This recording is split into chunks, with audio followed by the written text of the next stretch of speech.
Are you tired of that stubborn body fat that refuses to melt away?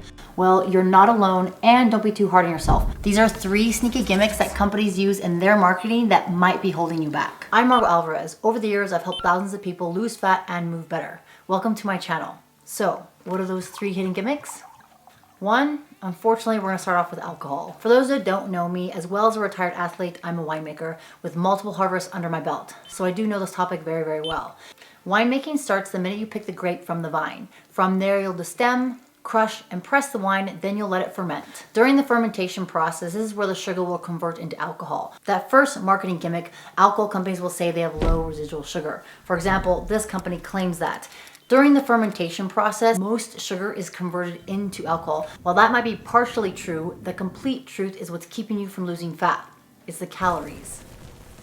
Alcohol calories are sneaky. Since they converted from a carbohydrate, we no longer account for them in our macros. And because these calories are unaccounted for, they tend to stack up. This is why it's important to know how many calories you're drinking in your beverages each night. So for example, if I have 2 glasses of wine, that's roughly around 300 calories. I want to make sure that I'm expending that energy the next day, especially first thing in the morning. I'll wake up, take entropy out, we'll go for a walk. If I had 2 glasses of wine, I'll go for an hour walk. This is the last thing I'm going to say. The calories and the walk that I take are separate from my training and separate from my macronutrients. It's very important to note that these calories are not included into my daily plan. My whole philosophy is work hard, wind down. It's also about earning your grapes. So if I'm going to have a couple beverages, I make sure that I reward myself with that walk the next day.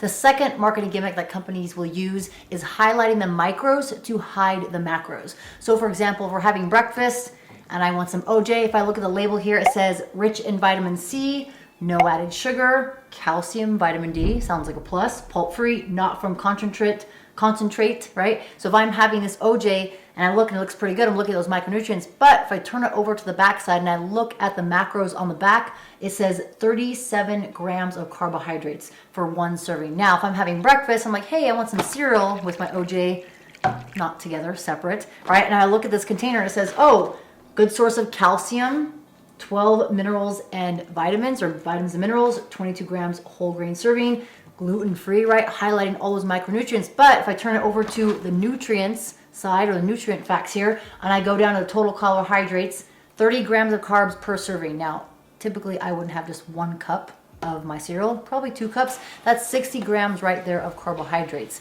Now, if I'm having my cereal, 2 cups of cereal, that's without milk, right? So I need to add my milk, then I add my OJ, you're well over 100 grams of carbs in your breakfast meal. But pause. Insulin is not a bad guy. It helps transport glucose from the bloodstream into the cell, helping create energy. But just like everything else, you don't want too much of it, except money, of course.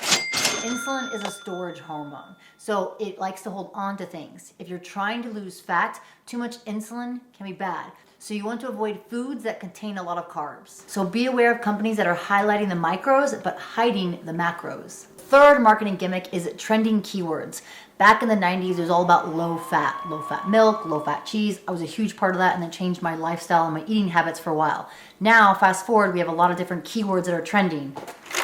Gluten-free, low carb or net carbs, and then high protein, right? So you've got to be aware of the packages and what they say. For example, this one here says 11 net carbs, 20 grams of protein, but if I turn it on to the backside and I look at the fat, is total fat 27 grams of fat.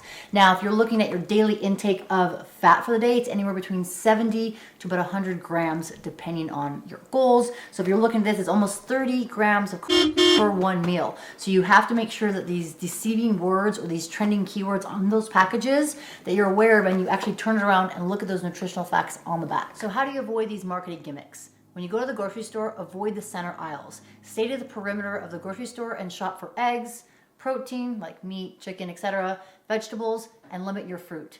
If you still want to learn how to lose fat, check out this video here and do these 3 things. Until next time, I'm Margo Alvarez.